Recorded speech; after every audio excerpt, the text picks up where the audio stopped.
अस्सलाम वालेकुम, मैं हूं मोहम्मद आतिफ याकूब और उम्मीद करता हूं कि आप सब लोग बिल्कुल बखैर आफियत हैं। आप लोग मुझसे पढ़ रहे हैं क्लास 10th की फ़िज़िक्स और क्लास 10th की फ़िज़िक्स में हम chapter number 10 simple harmonic motion and waves पढ़ रहे हैं। उसके अंदर हम अपना सफ़र जारी रखे हुए हैं वेव्स के साथ, और वेव्स के अंदर हम पानी की वेव्स के बारे में मुतालिया कर रहे हैं।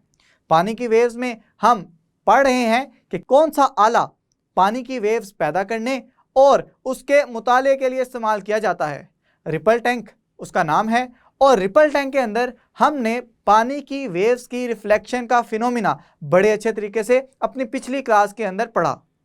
आज की क्लास में हम मज़ीद दो अवामिल रिफ्रैक्शन और डायफ्रैक्शन को पढ़ेंगे और सीखेंगे कि पानी की वेव्स की रिफ्रैक्शन और डायफ्रैक्शन किस तरह से होती है और कौन सी शराइत लाजमी है इसके लिए। तो ये सब कुछ सीखने के लिए आइए चलते हैं अपने लाइट बोर्ड की जानिब। हम simple harmonic motion and waves वाले चैप्टर के अंदर वेव्स के बारे में डिस्कशन जारी रखे हुए हैं, और उस डिस्कशन के अंदर हम रिपल टैंक पढ़ रहे हैं। हम ये देख चुके हैं कि रिपल टैंक एक ऐसा आला है कि जिसको पानी की वेव्स पैदा करने के लिए और उन वेव्स का मुतालिया करने के लिए इस्तेमाल किया जाता है। हम ये देख चुके कि हर वेव तीन किस्म के मज़ाहिर को शो करती है। उनमें से पहला था रिफ्लेक्शन, दूसरा था रिफ्रैक्शन और तीसरा था डायफ्रैक्शन।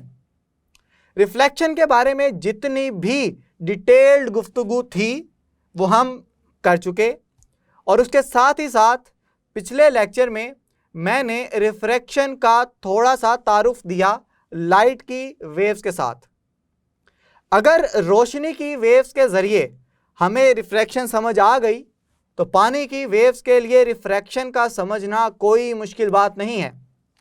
मैंने रिफ्रैक्शन के लिए एक ख़ास इस्तिलाह इस्तेमाल की थी, और वो इस्तिलाह थी राहे रास्त से भटक जाना, यानी सीधे रास्ते से अलग हो जाना। और हमने ये देखा भी था कि जब रोशनी की रे एक मीडियम से दूसरे मीडियम में दाखिल होती है और दाखिल होते हुए वो अपने असल रास्ते से हट जाती है, और इसी अमल को हमने रिफ्रैक्शन का नाम दिया था। ये रिफ्रैक्शन का फिनोमिना आप रोज़मर्रा की ज़िंदगी में भी देख सकते हैं। अक्सर आपने ये देखा होगा, अगर लेज़र लाइट को पानी से भरे हुए गिलास के अंदर फेंका जाए तो वो हवा से होती हुई जैसे ही पानी के अंदर दाखिल होगी तो वो आपको टेढ़ी नज़र आएगी। अब ये टेढ़ी क्यों नज़र आ रही है? अब पानी उसके लिए एक अलग मीडियम है और हवा उसके लिए अलग मीडियम है, और हम ये देख चुके हैं कि जैसे ही मीडियम अलग अलग होंगे तो वेव की जो वेवलेंथ है वो भी तब्दील हो जाएगी। इसके अलावा आप एक और मिसाल भी ले सकते हैं कि अगर आप आधे भरे हुए पानी के गिलास के अंदर पेंसिल को डबो दें तो वो पेंसिल आपको दरमियान से टूटी हुई नज़र आती है। वो टूटी हुई नहीं होती, बल्कि उसके अंदर रिफ्रैक्शन का अमल हो रहा है। और रिफ्रैक्शन का अमल क्या होता है कि जब रोशनी हवा से पानी के अंदर दाखिल होगी तो रोशनी की स्पीड भी कम हो जाएगी और रोशनी की वेवलेंथ भी तब्दील हो जाएगी, और इस स्पीड और वेवलेंथ की जो तब्दीली है वो इस तरह से लगेगा कि पेंसिल टूटी हुई है, हालांकि वो टूटी हुई नहीं होती। जैसे ही हम गिलास से बाहर निकालेंगे तो हमें वाज़िया तौर पे नज़र आएगा कि पेंसिल जुड़ी हुई है। अब रिफ्रैक्शन का फिनोमिना समझते हुए मैंने पिछले लेक्चर में आपसे एक सवाल छोड़ा था आपके लिए। मैंने ये सवाल किया था कि अगर यहाँ पे कोई बाउंड्री पड़ी हुई है इस तरह से जो एक मीडियम और दूसरे मीडियम को अलग अलग कर रही है, तो जैसे ही लाइट किसी एंगल के साथ इस मीडियम के अंदर दाखिल होना चाहेगी तो इस नॉर्मल से तो क्या होना चाहिए था, लाइट को यहाँ से गुजरने के बाद बिल्कुल सीधा गुजरना चाहिए था, लेकिन लाइट सीधा गुजरने की बजाय अपने असल रास्ते से हट गई, और ये वाला जो उसका असल रास्ता है जो नॉर्मल के साथ एंगल बना रहा है, एंगल ऑफ रिफ्रैक्शन, और जो इंसिडेंट रे एंगल बना रही है नॉर्मल के साथ, जिसे मैंने नाम दिया था angle of refraction, angle of incidence का। सवाल यह था कि क्या angle of incidence angle of refraction के बराबर होगा? तो जवाब है हरगिज नहीं। यहां पे ये शर्त नहीं है कि angle of incidence angle of refraction के बराबर हो। रिफ्लेक्शन में ये था। तो चलें, इतना कुछ हम लोग सीख चुके हैं रिफ्रैक्शन के बारे में, तो चलें उसकी तारीफ भी लिख लेते हैं। तारीफ इस तरह से लिखेंगे कि वेव के एक मीडियम से किसी जाविये के साथ दूसरे मीडियम में दाखिल होते हुए मोशन की सिमत तब्दील करने के अमल को रिफ्रैक्शन कहते हैं। तो नहीं जी, मैंने तारीफ भी आपके सामने लिख दी। अब हमारा असल मकसद ये है कि रिपल टैंक से पैदा होने वाली पानी की वेव्स की रिफ्रैक्शन का अमल समझना। अब पानी के अंदर तो दो मीडियम अलग अलग से नहीं बनाए जा सकते, पानी एक ही मीडियम है और उसी के अंदर हम चाहते हैं कि रिफ्रैक्शन का फिनोमिना हम अलग अलग मीडियम बनाएं। तो उसके लिए मैंने पिछले लेक्चर में भी आपको टेक्निक बता दी थी कि अगर पानी का एक टब लूं और उस पानी के टब के अंदर जो वेव्स पैदा हो रही हैं वो कुछ इस तरह से पैदा होंगी। अब चूंकि यहाँ पे पानी मीडियम एक ही है, मैं चाहता हूँ दो अलग अलग मीडियम हो, तो मैं क्या करूँगा, उतनी ही गहराई के अंदर, जो गहराई पहले पानी की थी उतनी ही गहराई के अंदर मैं यहाँ पे कोई एक और मटेरियल रख दूँगा।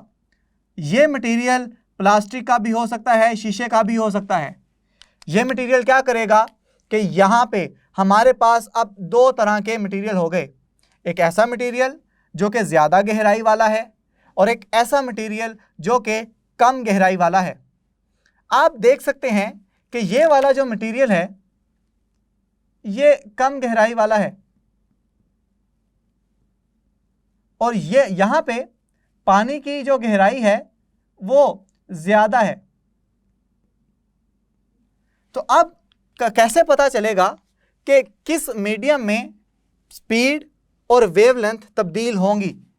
तो इसके लिए बिल्कुल आसान सा कुलिया है कि ऐसा पानी के जिसकी गहराई कम है वहाँ पे उसकी वेवलेंथ कम होगी। अब जानते हैं कि फार्मूला V = F लैम्डा के तहत V और लैम्डा आपस में डायरेक्टली प्रोपोर्शनल है। और वो कब डायरेक्टली प्रोपोर्शनल होंगे? जब ये फ्रीक्वेंसी बिल्कुल कांस्टेंट हो जाएगी। और हम ये भी देख चुके हैं कि रिपल टैंक के अंदर फ्रीक्वेंसी हमेशा कांस्टेंट रहेगी। और वो फ्रीक्वेंसी किसके बराबर होगी? जी हाँ, वो फ्रीक्वेंसी मोटर की फ्रीक्वेंसी के बराबर होगी। तो अब कम गहरे वाले पानी में वेवलेंथ कम तो स्पीड भी कम। तो यहाँ पे मैं लिख सकता हूँ कि कम गहरे पानी में वेवलेंथ भी कम होगी और साथ ही साथ इसकी जो स्पीड है ये भी कम होगी। और इसके बरक्स ज़्यादा गहराई वाले पानी में स्पीड भी ज़्यादा होगी और स्पीड के साथ साथ वेवलेंथ भी ज़्यादा होगी।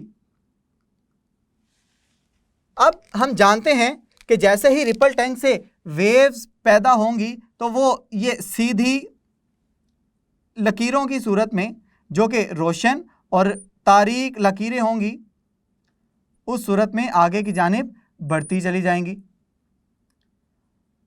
अब अगर मैं दरमियान में कोई बाउंड्री रख दूं और ये बाउंड्री क्या करेगी कि जैसे ही ये वेव्स यहाँ से आगे बढ़ती चली जाएंगी तो अब दो चीज़ें होनी है। ये ऊपर वाला जो मीडियम है ये ज़्यादा गहराई वाला है और नीचे वाला जो मीडियम है ये कम गहराई वाला है। और हम ये देख चुके हैं कि ज़्यादा से कम गहराई वाले मीडियम तक आते हुए दो चीज़ें होंगी, उसकी स्पीड भी कम होगी और उसकी वेवलेंथ भी कम होगी। वेवलेंथ कम होने का मतलब ये है कि ये दो दरमियानी क्रस्ट हैं, इनका दरमियानी फासले को हम वेवलेंथ ही कहते हैं ना। तो वेवलेंथ इस तरह से कम होगी कि अब ये वेव कुछ इस तरह से आपको दिखाई देगी और ये वेव आपको कुछ इस तरह से दिखाई देगी। मज़ीद आगे हम वेव्स बढ़ाते चले जाएं तो वेव्स के बढ़ने के साथ साथ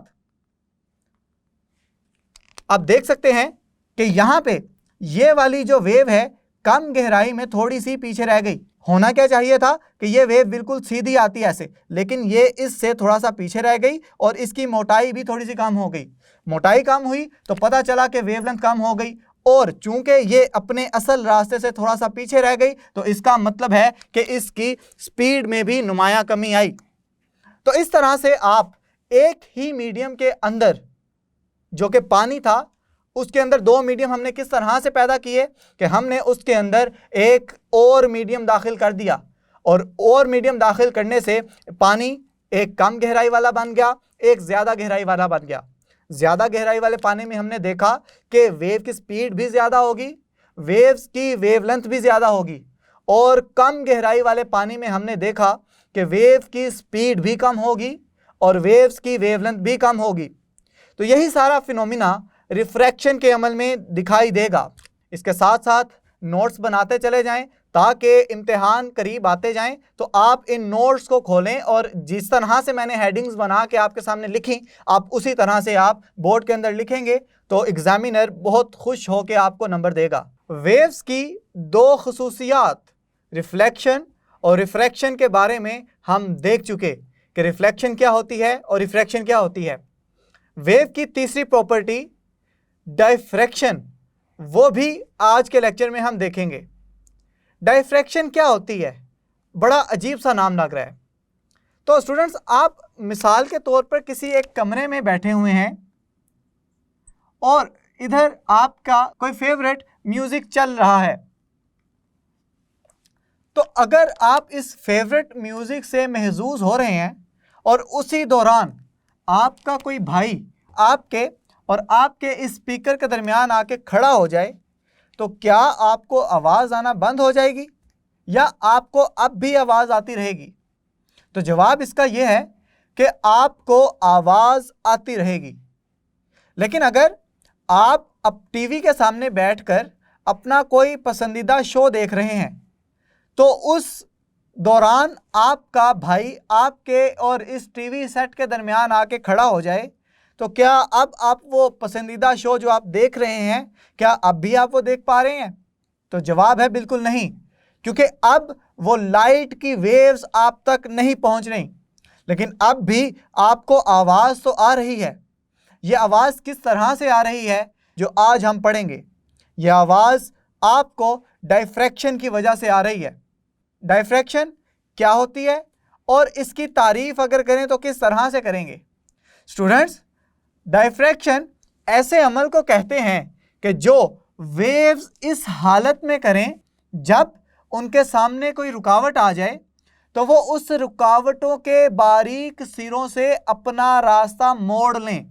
मिसाल के तौर पे यहाँ से साउंड वेव्स निकल रही हैं और इस रुकावट के बारीक सिरे से वो निकलते हुए दोबारा इस इंसान तक या आप तक पहुँचती रहेंगी, जिससे आप उस म्यूज़िक से महजूज होते रहेंगे। तो अगर अब आपसे ये पूछा जाए कि तारीफ़ डायफ्रैक्शन की किस तरह से करेंगे, तो उसकी तारीफ़ हम इस तरह से करेंगे कि वेव्स के बारीक किनारों के गिर्द मुड़ जाने या फैल जाने के अमल को डायफ्रैक्शन कहते हैं। जी स्टूडेंट्स, डायफ्रैक्शन की तारीफ तो हमने देख ली। अब जिस तरह से हमने रिफ्लेक्शन और रिफ्रैक्शन की कुछ शराइत देखी थी, इसी तरह डायफ्रैक्शन की भी एक शर्त है। वो शर्त यह है कि जो वेव्स की वेवलेंथ है वो सामने आने वाली रुकावट से बड़ी होनी चाहिए। कितनी बड़ी होनी चाहिए? मैंने आपको बताया कि अगर रुकावट सामने आ जाए तो फिर भी आप साउंड वो सुन सकते हैं, लेकिन जो रोशनी आप नहीं देख पा रहे वो इसी वजह से नहीं देख पा रहे कि रोशनी की वेवलेंथ इस रुकावट के साइज से बहुत कम है। रोशनी की वेवलेंथ कितनी होती है? रोशनी की वेवलेंथ नैनोमीटर स्केल में होती है। नैनोमीटर स्केल का मतलब है 10⁻⁻⁹ मीटर, 10 की ताकत -9 मीटर्स। और इसका क्या मतलब है? इसका मतलब यह है कि मैं 0 के बाद 1 2 3 4 5 6 7 8 और फिर 1 लगाऊं तो ये इतनी छोटी वेवलेंथ होती है रोशनी की। और जो सामने रुकावट खड़ी है ये तो इस इतनी छोटी वैल्यू से बहुत बड़ी होगी। तो इस वजह से आपको टीवी के सामने अगर कोई शख्स आके खड़ा हो जाए तो आपको रोशनी या आपको वो टीवी की स्क्रीन दिखाई नहीं देती, मगर फिर भी आप टीवी पे लगे जो शो है उसकी आवाज़ को सुन सकते हैं। अब रिपल टैंक से प्रोड्यूस होने वाली वाटर वेव्स की डायफ्रैक्शन को देखने के लिए चलते हैं, डायफ्रैक्शंस को समझते हैं। वो इस तरह से हम देख चुके कि रिपल टैंक से जो वाटर वेव्स पैदा होंगी वो रोशन और तारीक लाइनों की सूरत में आगे की जानिब बढ़ती चली जाएंगी। और हम ये भी जानते हैं कि दो मतवातर क्रस्ट या ट्रफ के दरमियानी फासले को हम वेवलेंथ कहते हैं। तो इसका मतलब यह हुआ कि इस सूरत में वेवलेंथ जो है हमारे पास ये होगी, या अगर आपने ट्रफ की वेवलेंथ गिननी है तो आप इस तरह से भी गिन सकते हैं। अब अगर मैं इसके सामने कोई रुकावट रख दूं और रुकावट इस तरह से रखूं कि ये जो रुकावट है इसके दरमियान कोई छोटी सी जगह हो, इस जगह को, इस तरह की रुकावट को हम स्लिट का नाम देते हैं। और आप देख सकते हैं कि यहाँ पे जो रुकावट आ रही है इसका जो दरमियानी फासला है ये वेव की वेवलेंथ से बहुत ही ज़्यादा छोटा है। तो जो शर्त है कि वेव की वेवलेंथ उस रुकावट से बड़ी होनी चाहिए, तभी हम डायफ्रैक्शन के अमल को देख सकते हैं। ये यहाँ पे पूरी हो रही है। अब वेव्स यहाँ से जैसे ही इस रुकावट से आगे गुजरेंगी तो अब ये सीधी वेव फ्रंट्स की सूरत में नहीं गुजरेंगी। हमने ये पढ़ा तारीफ के अंदर के वेव्स के बारीक किनारों के गिर्द मुड़ जाने, तो यहाँ से ये जो सीधे वेव फ्रंट्स आगे आएंगे ये इस रुकावट से गुजरने के बाद इस सूरत में आगे की जानिब बढ़ेंगे कि वो अपने असल रास्ते से मुड़ गए। तो ये इस सूरत में आगे की जानिब बढ़ते चले जाएंगे और इसी अमल को हम डायफ्रैक्शन का अमल कहते हैं। अब अगर मैं इस स्लिट का साइज वेवलेंथ के साइज से बहुत ज़्यादा बढ़ा दूं तो अब क्या होगा? तो चूंकि डायफ्रैक्शन के अमल की शर्त यह है कि स्लिट का जो साइज है वो वेवलेंथ के साइज के बराबर हो या छोटा हो। अगर मैं ये चाह रहा हूं कि मैं इस स्लिट के साइज को बहुत ज़्यादा बढ़ा दूं, इतना ज़्यादा बढ़ा दूं कि यहाँ से जो वेव फ्रंट्स आगे की जानिब बढ़ रहे हैं इनकी वेवलेंथ आप देख सकते हैं कि दो मतवातर क्रस्ट या ट्रफ के दरमियानी फासले को कहते हैं। और सामने रखने वाली रुकावट, उस रुकावट को मैं अगर इतना ज़्यादा बढ़ा दूं तो अब आप क्या कहते हैं कि क्या अब इस केस में डायफ्रैक्शन होगी? तो इस सूरत में सिर्फ और सिर्फ किनारों के पास ये पानी की वेव्स मुड़ जाएंगी, इस तरह से मुड़ेंगी कि पानी की वेव्स इस तरह से आगे की जानिब अपना सफ़र जारी रखेंगी। और जहाँ जहाँ पे ये बहुत ज़्यादा गैप होगा वहाँ पे ये रोशनी की, ये पानी की वेव्स बिल्कुल सीधा गुजर जाएंगी। तो हम कहेंगे कि अगर यहाँ पे स्लिट का साइज़ वेव की वेवलेंथ से बहुत ज़्यादा बढ़ जाए तो वेव्स सिर्फ किनारों पे मुड़ेंगी, बाकी बिल्कुल सीधा गुजरेंगी जैसा कि उनकी असल हालत थी। तो उम्मीद करता हूँ आपको रिफ्लेक्शन, रिफ्रैक्शन और डायफ्रैक्शन के जितने भी अवामिल मैंने रिपल टैंक के अंदर पढ़ाए वो आपको बड़े अच्छे तरीके से समझ आ गए। इसकी प्रैक्टिस करते जाएं। इस आर्टिकल से रिलेटेड हम कुछ MCQs भी डिस्कस कर लेते हैं और बाकी आने वाले जो टॉपिक हैं। अब हमारा जो चैप्टर है ये सारा मुकम्मल हो चुका। इस चैप्टर में अब सिर्फ एक मिसाल नंबर 10.3 रह गई, वो इंशाल्लाह हम अगले लेक्चर के अंदर डिस्कस करेंगे। आप सीख चुके हैं कि किस तरह से रिफ्रैक्शन और डिफ्रैक्शन का फिनोमिना मुतालिया कर सकते हैं। मज़ीद आने वाले लेक्चर्स में हम अपनी बहस बढ़ाएंगे। तब तक के लिए अपना ख्याल रखें, अपने से ज़्यादा दूसरों का। खुश रहें, खुशियाँ बांटें। अल्लाह हाफिज़।